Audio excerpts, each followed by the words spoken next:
महाकारुणिक बुद्ध को सादर नमन, परम पूज्य बाबा साहब डॉक्टर आम्बेडकर को सादर नमन, और हम सबको धम्म की राह दिखाने वाले, धम्म सिखाने वाले परम श्रद्धेय बनते डॉक्टर करुणाशील राहुल जी को सादर वंदामी। देश भर से जुड़े हुए आप सभी प्रबुद्ध साथियों को सादर नमो बुद्धाय। जैसा कि योगेश जी ने अभी जिक्र किया कि आज का जो विषय है वो बड़ा महत्वपूर्ण है। आज हम सेल्फ इंप्रूवमेंट पे बात कर रहे हैं, खुद को सुधारने के विषय पर बात कर रहे हैं। और धम्मभूमि का तो पूरा का पूरा आंदोलन ही सही मायने में इस बात पर ध्यान केंद्रित करता है कि हम अच्छे बौद्ध बने, सच्चे बौद्ध बने। और जब श्रद्धेय बंते जी अलग अलग समय पर आयोजित होने वाले धम्मभूमि के प्रशिक्षण शिविरों में अच्छे और सच्चे बौद्ध बनने की बात करते हैं, तो इसका तात्पर्य स्पष्ट रूप से यही होता है कि सबसे पहले हम अपने व्यवहार में बदलाव लाएं। इसके विपरीत हम दूसरे जितने भी लोगों को देखते हैं, अपने समानांतर काम करने वाले लोग, और हम इस बात से भी इनकार नहीं कर रहे हैं कि कुछ लोग हमारे साथ काम करने वाले साथी भी ऐसे हो सकते हैं जिनके कहने और जिनके करने में अंतर होता हो।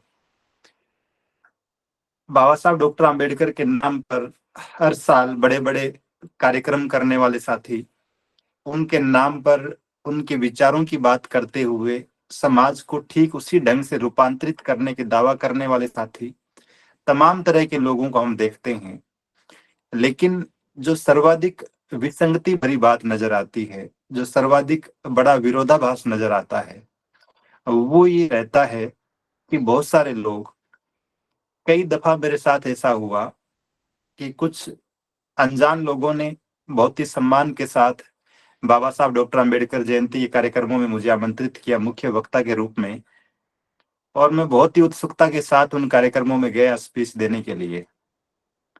लेकिन कार्यक्रम संपन्न होने के बाद उसी दिन शाम को या फिर अगले दिन शाम को संयोगवश जब मुझे उन्हें फोन करना पड़ा कि आपको इस सफल आयोजन के लिए बधाई, तो 2-3 जगहों से ऐसी बात भी सुनने को मिली कि आप तो सिर्फ फोन पे बधाई दे रहे हैं, हम तो उस बाबा साहब डॉक्टर आम्बेडकर की जयंती के सफल आयोजन के कार्यक्रम को सेलिब्रेट भी कर रहे हैं, उसकी पार्टी कर रहे हैं। अब पार्टी किस रूप में कर रहे हैं, कैसे कर रहे हैं, वो आप सहजता से समझ सकते हैं। तो जो बाबा साहब डॉक्टर आम्बेडकर महाकारुणिक बुद्ध की शरण में गए, अपने 22 प्रतिज्ञाओं में शराब न पीने की सीख देते रहे, और उन्हीं के नाम पर जयंतियां मनाने वाले लोग यदि शराब की पार्टियां कर रहे हैं, अम्बेडकर जयंती के दिन उसी शाम को कर रहे हैं, अगले दिन कर रहे हैं, तो समझ में आता है कि दूसरों को सुधारने की उम्मीद तो मन में है, ऐसी इच्छा तो मन में है, लेकिन खुद को सुधारने का जो भाव होना चाहिए, उस दिशा में जो कार्य होना चाहिए, उस दिशा में ठीक ढंग से काम नहीं हो पा रहा है। और ये ठीक वैसे ही है जैसे कोई डॉक्टर खुद बीमार हो, खुद अनट्रेंड हो, और ये दावा करे कि मैं हर एक प्रकार की बीमारी का इलाज करता हूँ। एक शिक्षक जो खुद ठीक से पढ़ा लिखा नहीं हो और वो ये दावा करे कि मेरे पास पढ़ने वाले बच्चे मेरिट में आ जाएंगे, तो ये जो विसंगति है, ये जो विरोधाभास है, सही मायने में ये चारों तरफ बिखरा हुआ है। और इसीलिए हम इस विषय पर बात कर रहे हैं कि जो जो साथी बहुत ही गंभीरता के साथ समाज सुधार की बात करते हैं, धर्म प्रचार का काम करना चाहते हैं, उनके आचरण में किसी भी प्रकार का दोगलापन नहीं होना चाहिए। और जैसा कहते हैं वैसा खुद भी करने वाले होने चाहिए। और अगर ऐसा नहीं है तो फिर मैं किसी एक आदमी का नाम लेकर क्या कहूं, ऐसे उदाहरण हर गांव में, हर शहर में मिल जाएंगे, जहां लीड करने वाले लोग खुद विसंगतियों के शिकार है। और इसीलिए जब वो ये बात करते हैं कि नए लोग जुड़ते नहीं है, टीम नहीं बनती है, तो एक बहुत बड़ा कारण ये भी रहता है कि चूंकि लोग व्यक्तिगत रूप से उन्हें जानते हैं, उनकी गतिविधियों को, उनके कृत्यों को जानते हैं, और इस वजह से उनकी बातों को कोई गंभीरता से लेता भी नहीं है। जैसे एक व्यक्ति जो हर दिन पंचशील करता हो, पंचशील का गायन करता हो, या प्रत्येक रविवार को सामूहिक वंदना करता हो 50 लोगों के सामने, और फिर पड़ोस के लोगों को पता लगे कि ये आदमी तो खुद चोरी करता है, या फिर ये व्यक्ति तो खुद शराब पीता है, किसी प्रकार का नशा करता है, तो इस बात की संभावना निरंतर कम होती जाती है कि लोग उसकी बातों का अनुसरण करेंगे, उसकी बातों को बहुत गंभीरता से लेंगे। तो ऐसे में ये और जरूरी हो जाता है। कई बार क्लासरूम में मैं बच्चों को एक चुटकुला सुनाया करता हूँ, मुझे याद आ रहा है। एक बार एक किसी स्कूल में इंग्लिश का कोई टीचर बच्चों को पढ़ा रहा था, और उसने ब्लैक बोर्ड पे एक स्पेलिंग लिखी, NATURE। आप सब पढ़ते हैं नेचर, तो उसने ये नेचर की स्पेलिंग लिखी, फिर आगे इसका उच्चारण लिखा नटूरे, और बच्चों को बता रहा है कि बच्चों, NATURE इसका मतलब है नटूरे, और इसका हिंदी में अर्थ होता है प्रकृति या कुदरत। संयोग से उसी वक्त एक इंस्पेक्टर या कोई शिक्षा विभाग का अधिकारी उस स्कूल के इंस्पेक्शन के लिए आया, और वो जब क्लासरूम में गया तो देखता है कि क्लासरूम में ब्लैक बोर्ड पर टीचर ने जो स्पेलिंग लिखी हुई है नेचर की, उसका उच्चारण गलत लिखा हुआ है। उसका उच्चारण उसने नेचर की जगह नटूरे लिखा हुआ है। तो वो अधिकारी बड़ा अचंभित होता है, मन ही मन आक्रोशित भी होता है कि इंग्लिश पढ़ाने वाला खुद उच्चारण नहीं जानता है।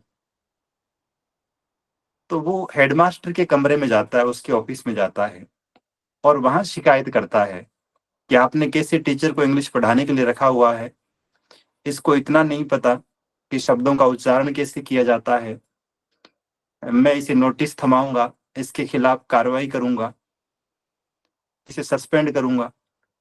तो वो हेडमास्टर जो है, वो हाथ जोड़ते हुए कहता है उस शिक्षा अधिकारी को कि नहीं नहीं सर, आप ऐसा मत करिए, नहीं तो बेचारे का फटूरे खराब हो जाएगा।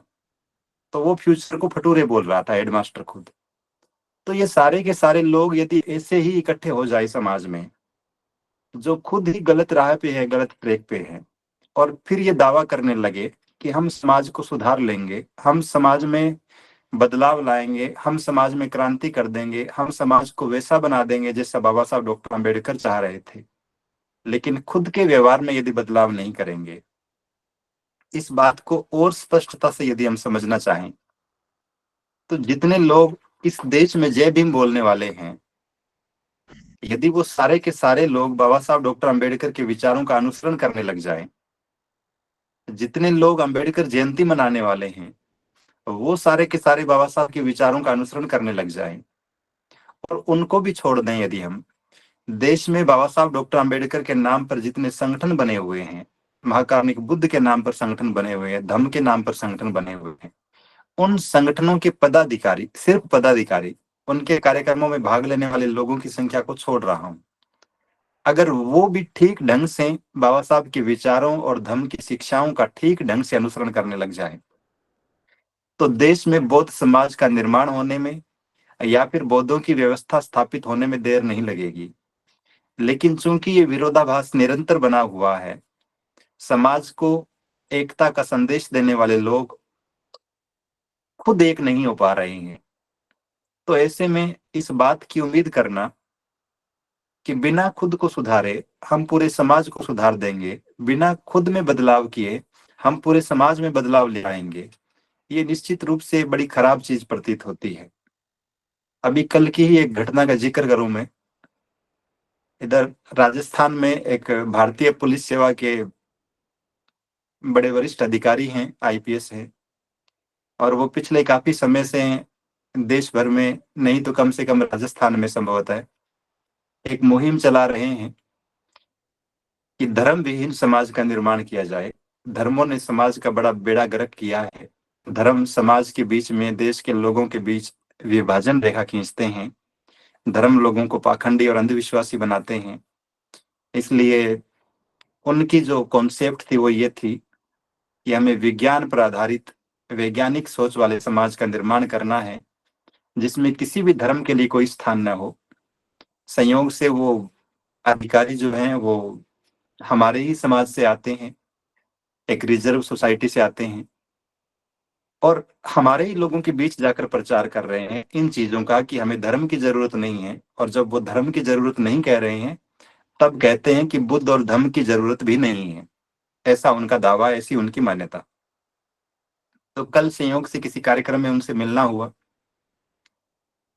और आते ही उन्होंने बहुत ही स्पष्ट ढंग से, जैसे उनकी खुद की वैचारिकी है, मेंटेलिटी है, उन्होंने अपनी बातें परोसनी शुरू की। हॉस्टल के बच्चों से मिले।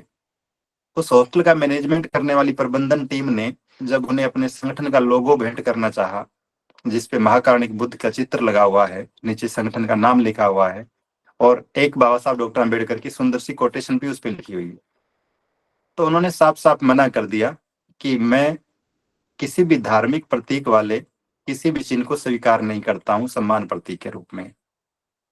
बिना इस बात के बारे में विचार किए कि मैं जिन लोगों के बीच खड़ा हूं, ये किस उद्देश्य से काम कर रहे हैं, कितने गरीब जरूरतमंद बच्चों को पढ़ाने का काम कर रहे हैं, इनके लिए धन की व्यवस्था कैसे होती है, मैं भी इसमें सहभागी हो सकता हूँ क्या, सहयोगी हो सकता हूँ क्या, इन तमाम विषयों को दरकिनार करते हुए इन पर तो एक भी बात नहीं कही। और उन्होंने बहुत ही स्पष्ट ढंग से, या फिर इस बात को यूं भी कहा जा सकता है कि बहुत ही अशिष्टाचार के साथ मना कर दिया। यहाँ तक तो बात ठीक थी। उसके बाद में जब ग्रुप फोटो खिंचवाने की बात आई और सब लोग खड़े थे, अब चूंकि बड़े अधिकारी का अपना रुतबा होता है और बहुत सारे लोग उनके साथ चलते रहते हैं, तो सारे के सारे लोग उनके बराबर में दाएं बाएं पंक्तिबद्ध होकर खड़े हो गए फोटो खिंचवाने के लिए। लेकिन मैं दूर जाकर खड़ा हो गया। उन्होंने कहा कि आप भी आ जाइए फोटो में साथ में। तो मैंने भी बहुत ही सुस्पष्ट शब्दों में कहा कि मेरी महाकारुणिक बुद्ध में प्रगाढ़ निष्ठा है और मैं ऐसे लोगों के साथ फोटो नहीं खिंचवाता हूँ जो धर्म विहीन समाज की बात करते हैं और हमारे ही समाज को गुमराह करते हैं, उन्हें बाबा साहब डॉक्टर अम्बेडकर से और बुद्ध से दूर करते हैं। अब अचानक से मेरी बात बहुत चुभी उनको। मैं भी जानता था इस बात को बेहतर ढंग से कि मैं गलत कर रहा हूँ इतने बड़े अधिकारी के सामने, और निश्चित रूप से उनकी अपनी सामाजिक प्रतिष्ठा होगी, मुझे इस तरह की बात नहीं कहनी चाहिए। लेकिन तब भी यदि मैं उनके साथ खड़ा हो जाता और फोटो खिंचवा लेता, तो इसका संदेश ये था कि एक तरफ तो आप राजस्थान में कि देश भर में बौद्ध धर्म के प्रचार प्रसार के लिए काम करते हैं, और दूसरी तरफ जब प्रतिष्ठा का प्रश्न आता है तो आप ऐसे लोगों के साथ फोटो भी खिंचवा लेते हैं जो धर्म को मानते ही नहीं है, और वो अपने सोशल मीडिया प्लेटफॉर्म पे ऐसी फोटो को शेयर भी करेंगे निश्चित रूप से, और ये लिखेंगे भी साथ में कि मैं फलां जगह गया, इन लोगों से मिलना हुआ, मैंने अपनी बात रखी, धर्म विहीनता की बात की, वैज्ञानिक दृष्टिकोण की बात की। अब कौन समझाए कि महाकारुणिक बुद्ध के धर्म में कितना विज्ञान है, कितना तार्किक दृष्टिकोण है। उन सब चीजों को जाने समझे बिना, उनको सुने बिना कोई व्यक्ति अपनी ही मनमानियां परोसने में लगा हुआ हो। तो जब खुद अशिष्टाचार करते हैं कि मैं किसी भी संगठन का ऐसा लोगो नहीं लूंगा, ऐसा सम्मान प्रतीक स्वीकार नहीं करूंगा, तब तो उन्हें मापदंड खुद के लगते हैं कि मैं अपने मापदंडों पर खरा उतरता हूं। और जब मैंने अपनी बात कह दी कि मैं भी ऐसे लोगों के साथ फोटो नहीं खिंचवाता हूं, तो उन्हें अचानक से बड़ा बुरा लगा, उनका चेहरा उतर गया अचानक से। तो ये सारी की सारी बातें इस बात को सिद्ध करती है कि भले ही आप कितने ही बड़े विद्वान हो जाएं, कितने ही बड़े पद पे पहुंच जाएं, और आपकी सामाजिक या संवैधानिक प्रतिष्ठा कुछ भी हो, जब तक आपके आचरण में, आपके विचारों में एकरूपता नहीं आएगी, तब तक लोग आपके व्यक्तित्व पर, आपके कार्यों पर प्रश्न चिन्ह लगाते रहेंगे। ऐसी एक बड़ी सुंदर सी गाथा धम्पद में आती है, और मूल रूप में मुझे इसी घटना का जिक्र करना था।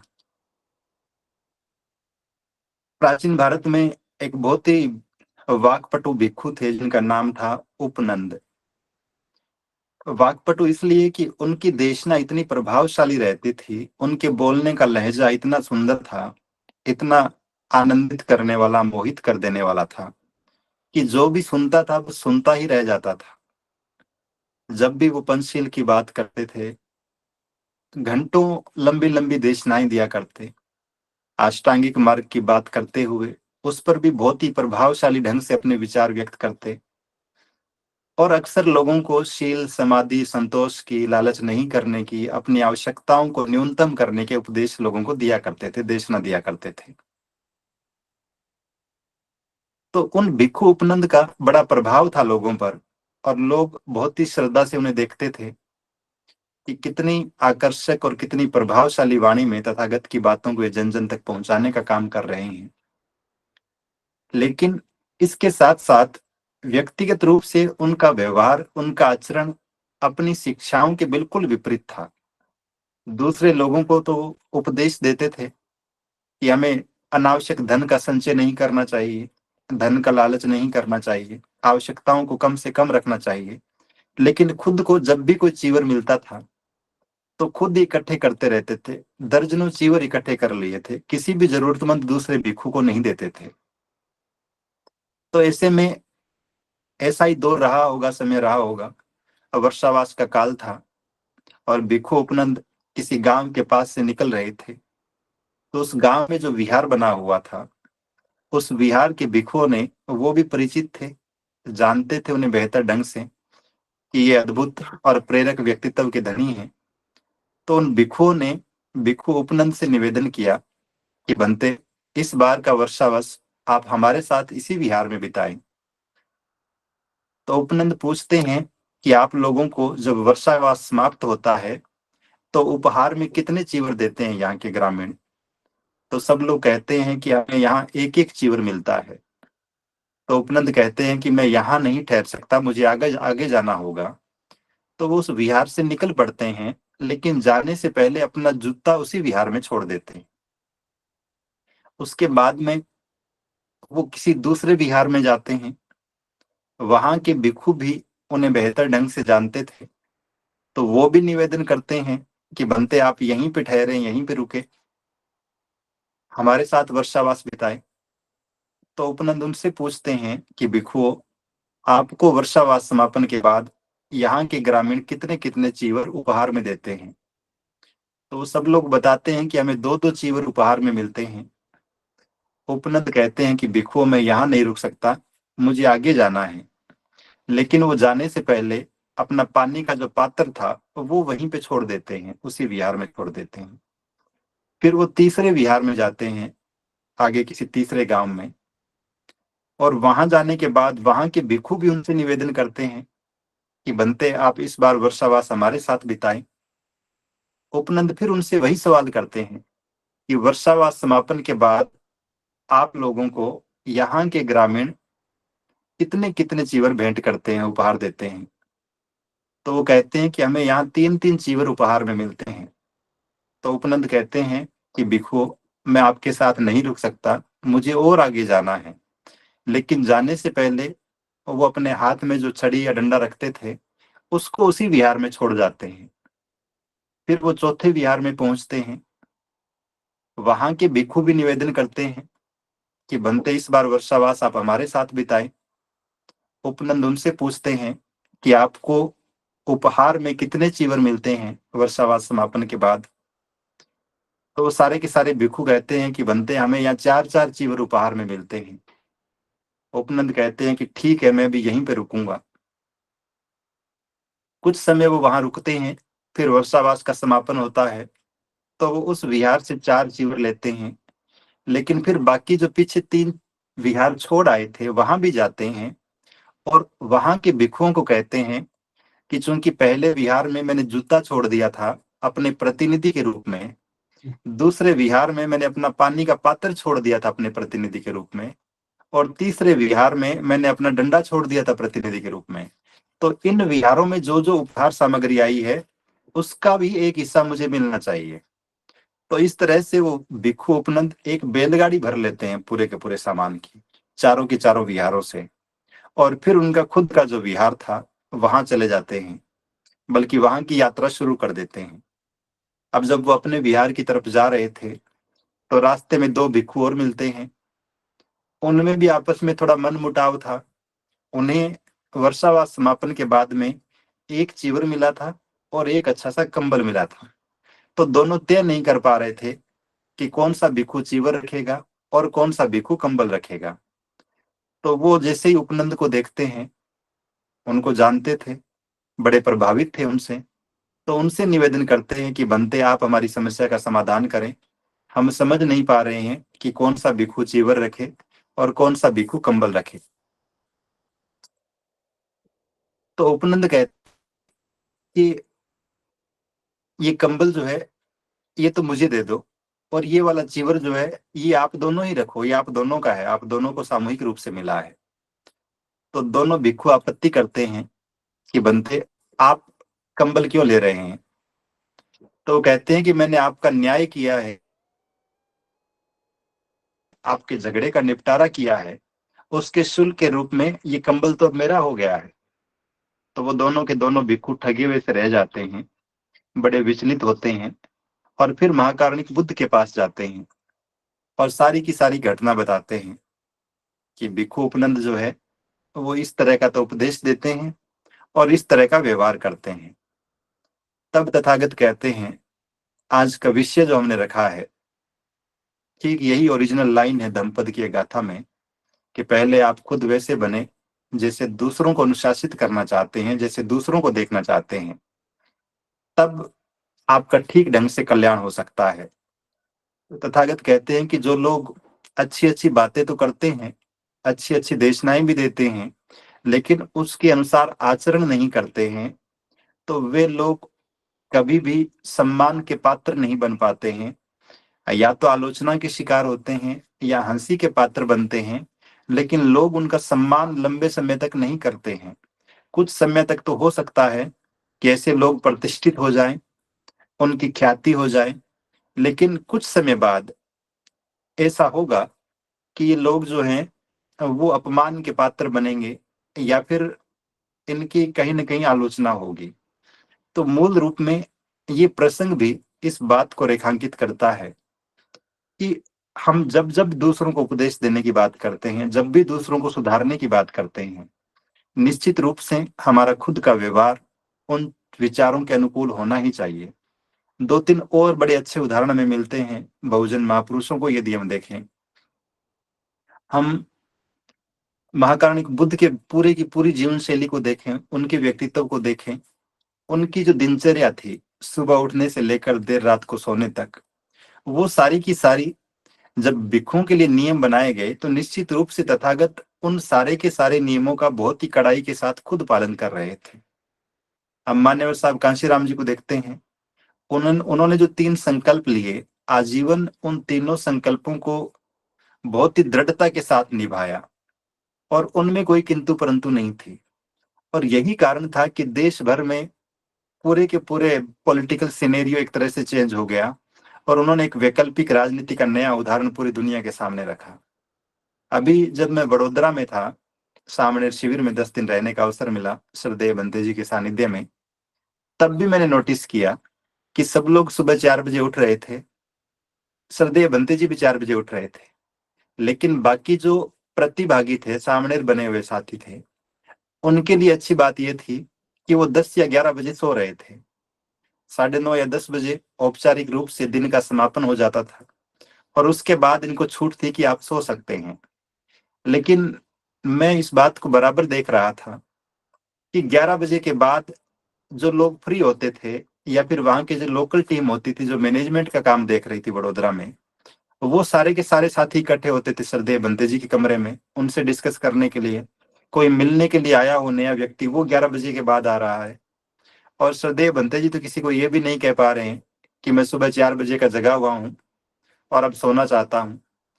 तो फिर 12-1 बजे तक लोग बैठे हैं, और जब उस शिविर के बारे में सारी चर्चाएं हो जाती थी, उसके बाद फिर धम्मभूमि की जो कोर टीम के लोग हैं वो बैठते थे धम्मभूमि आंदोलन के बारे में चर्चा करने के लिए, उसके राष्ट्रीय स्वरूप के बारे में।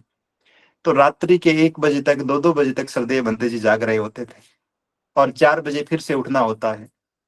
तो मैं तो सोच सोच के ही परेशान हो जाता था कि किस तरह से ये जीवन शैली चल रही है और ऐसे कब तक चलेगी। तो ये जो समर्पण है, ये जो अनुशासन है, अपने आप को नियमित करने का, संयमित करने का, ये बहुत ही दुर्लभ लोगों में दिखाई देता है। लेकिन जिन जिन लोगों में होता है, निश्चित रूप से वे बेहद प्रभावशाली होते हैं, वे समाज को लीड करने वाले होते हैं, समाज को सही दिशा देने वाले होते हैं। और हम निश्चित रूप से इस बात पे तो कम से कम गर्व कर सकते हैं कि हमें श्रद्धेय बंते जी जैसे दूरदर्शी, प्रभावशाली, प्रेरक और महान व्यक्तित्व के धनी का सानिध्य मिला हुआ है। उनके नेतृत्व में, उनके सानिध्य में धम्मभूमि की पूरी टीम, धम्मभूमि से जुड़े हुए सारे के सारे उपासक उपासिकाएं, धम्मभूमि से जुड़े हुए सारे के सारे भिक्षु भिक्षुणियां निश्चित रूप से बाबा साहब डॉक्टर आम्बेडकर के बौद्ध में भारत की परिसंकल्पना को साकार करने का काम कर रहे हैं। धम्मभूमि से नहीं जुड़ने से पहले हो सकता है ऐसे दर्जनों लोग रहे होंगे, सैकड़ों हजारों लोग रहे होंगे जिनमें वैचारिक रूप से और व्यवहारिक रूप से दोगलापन रहा होगा। मैं पूरे देश की नहीं जानता, लेकिन व्यक्तिगत रूप से ऐसे दर्जनों लोगों को जानता हूं जो धम्मभूमि से जुड़ने से पहले, श्रद्धेय भंते जी के संपर्क में आने से पहले किसी प्रकार का नशा कर रहे थे, या फिर पंचशील में जो पहला पहला शील हम पढ़ते हैं, प्राणी हिंसा की बात करते हैं, हिंसा करने की, क्रोध करने की, मारपीट की बात करते हैं, वो उनके व्यवहार में बहुत गहरे से बैठी हुई थी। लेकिन श्रद्धेय भंते जी का सानिध्य, उनके द्वारा दिया गया निरंतर प्रशिक्षण और उनकी खुद की जीवन शैली निश्चित रूप से लाखों लोगों को प्रेरित करती है कि वे अपने जीवन में भी सकारात्मक बदलाव ला सकते हैं। हो सकता है कि पहले दूर बैठकर हम सब लोग सोच रहे थे कि बौद्ध भिक्षुओं का जीवन ऐसा होता होगा। सामान्य उपासक उपासिकाएं, ग्रस्त लोग धम्म की शिक्षाओं को अपने आचरण में उतारने के लिए इतने व्यग्र नहीं थे, इतने गंभीर नहीं थे। लेकिन जब से श्रद्धेय भंते जी ने अच्छे बौद्ध बनो, सच्चे बौद्ध बनो कहना शुरू किया है, और न केवल कहना शुरू किया है बल्कि कैसे बना जा सकता है, इस बात का बहुत ही प्रैक्टिकल ट्रेनिंग हमें देनी शुरू की है, तब से हजारों लोगों के जीवन में बदलाव आए हैं। तो मैं अपनी बात को यहीं विराम दे रहा हूं, इस उम्मीद के साथ, इस बात को फिर रिपीट करते हुए कि आज के गूगल मीट से जुड़े हुए जो प्रबुद्ध साथी किसी भी सामाजिक संगठन में काम कर रहे हैं, किसी भी धार्मिक संगठन में काम कर रहे हैं, और विशेष रूप से धम्म प्रचार का काम करने वाले साथी, धम्म की शिक्षाओं को मानने वाले साथी, इस बात के लिए कम से कम निश्चिंत हो जाएं, आश्वस्त कर लें अपने आप को कि हमारे विचार और व्यवहार में किसी प्रकार का दोगलापन ना हो। हम महाकारुणिक बुद्ध की जिन जन कल्याणकारी बातों को लोगों से साझा करते हैं, उन्हें समझाने का प्रयास करते हैं और बौद्ध समाज, एक आदर्श बौद्ध समाज बनाने का प्रयास करते हैं, उसकी चेष्टाएं करते हैं, वो सारी की सारी बातें सबसे पहले हमारे खुद के व्यवहार में आ जाए, हमारे आचरण में आ जाए। हम अच्छे और सच्चे बौद्ध बने, हम एक आदर्श बौद्ध बने, हमारा व्यवहार हमारे विचारों के साथ समरूपता रखता हो, हमारा व्यवहार लोगों को प्रेरणा देता हो कि अच्छे बौद्ध ऐसे होते हैं।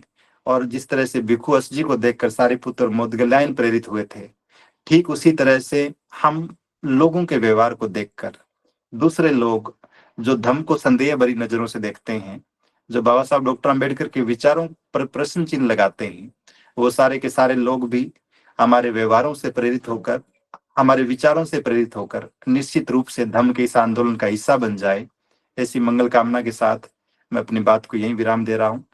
आप सभी ने बहुत ही ध्यानपूर्वक सुना। सभी को बहुत बहुत साधुवाद। श्रद्धेय भंते जी को सादर वंदामि। नमो बुद्धाय।